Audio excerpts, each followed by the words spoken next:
किसी ने बड़े कमाल की बात कही है कि हम ही प्रभु तक नहीं पहुंचते, वरना प्रभु तो हमसे मिलने के लिए प्रतीक्षा कर ही रहे होते हैं। नमस्ते, मैं हूं आरजे कार्तिक। एक बड़ी छोटी सी कहानी है प्राचीन काल की। एक राजा की कहानी जो निसंतान था। उसके कोई संतान नहीं थी और वो हमेशा इसी चिंता में डूबा रहता था, इसी दुविधा में रहता था कि राज्य का अगला उत्तराधिकारी कैसे चुनो, कौन होगा अगला उत्तराधिकारी, इस राज्य को आगे संभालेगा कौन। इसी दुविधा में एक दिन अपने राजगुरु के पास पहुंचा और जाकर के प्रणाम करके बोला कि गुरुजी, रास्ता बताइए, समाधान बताइए, क्या होगा। राजगुरु ने कहा कि बेटा, तुम्हें तो सिर्फ अपनी प्रजा में से एक योग्य व्यक्ति चुनना है, उसे जल्द से जल्द तलाश लो और अपनी तलाश पूरी करो, उसे ही अगला राजा घोषित कर दो। तो पूछा राजा ने कि गुरुजी, ये भी बता दीजिए कि कैसे चुनो। तो राजगुरु ने कहा, तुम बड़े बुद्धिमान राजा हो, ये तो खुद से सोचो कि किस तरीके से चुनोगे। राजा राजमहल में वापस लौट आता है और फिर सोच में पड़ जाता है कि क्या करूं, क्या युक्ति होगी। 2-3 दिन इसी में निकल जाते हैं। रविवार को उसके दिमाग में एक विचार आता है, एक आइडिया आता है। वो अपने मंत्री को बुलाता और कहता, सुनो, कल सोमवार है, सोमवार की शाम सूर्यास्त से पहले जो भी मुझसे मिलने के लिए प्रजा में से चला आएगा, उसको मैं अगला उत्तराधिकारी घोषित कर दूंगा। आप जाओ, जाकर के ढोल नगाड़ों के साथ में घोषणा करवा दो।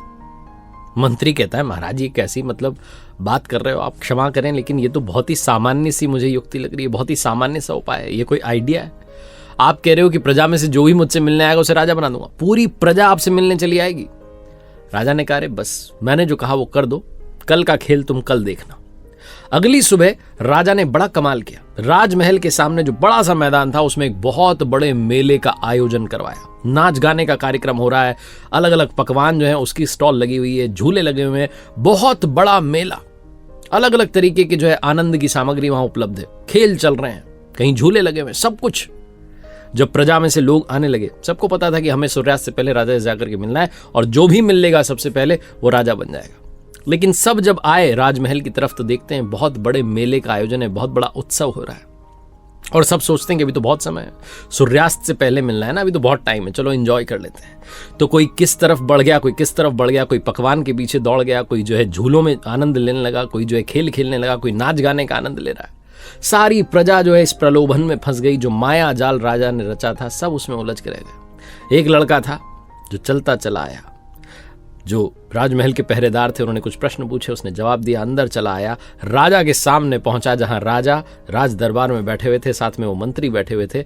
और उस लड़के ने कहा कि महाराज, सूर्यास्त से पहले जैसा आपने कहा था मैं आपसे मिलने चला आया और मैं ही हूं अकेला जो सबसे पहले आया हूं, बाकी सब बाहर बिजी हैं, व्यस्त हैं, आनंद में मग्न हैं, अब मुझे अगला राजा घोषित कीजिए।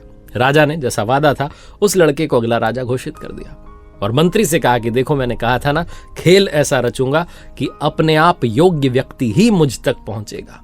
बाकी सारे लोग वो लक्ष्य भूल गए जो लक्ष्य उन्हें याद था। ये अकेला था जो उन प्रलोभनों में नहीं फंसा और सीधा चला आया अपने लक्ष्य की ओर। बहुत छोटी सी कहानी है, बताती यही है कि जीवन में अपने लक्ष्य को मत भूलिए। हमें भी परमात्मा ने इस सृष्टि में भेजा है, हम अपनी आत्मा का मिलन परमात्मा से करवा सकते हैं, लेकिन हम प्रलोभनों में फंस जाते हैं, विकारों में उलझ के रह जाते हैं और परमात्मा तक की दूरी तय नहीं कर पाते। एक बार फिर से वही बात जो अक्सर आपसे कहता हूं, कर दिखाओ कुछ ऐसा कि दुनिया करना चाहे आपके जैसा। मेरी नई किताब कर दिखाओ कुछ ऐसा अब इंग्लिश में अवेलेबल है ऑन Amazon एंड फ्लिपकार्ट। इसका टाइटल है डू समथिंग दैट मैटर्स। और साथ ही मेरी वेबसाइट rjkartik.in, जहां एक नया कोर्स हमने लॉन्च किया है, द आर्ट ऑफ स्पीकिंग। अगर आप पब्लिक स्पीकिंग सीखना चाहते हैं, सोशल मीडिया कंटेंट क्रिएशन सीखना चाहते हैं, this course is for you.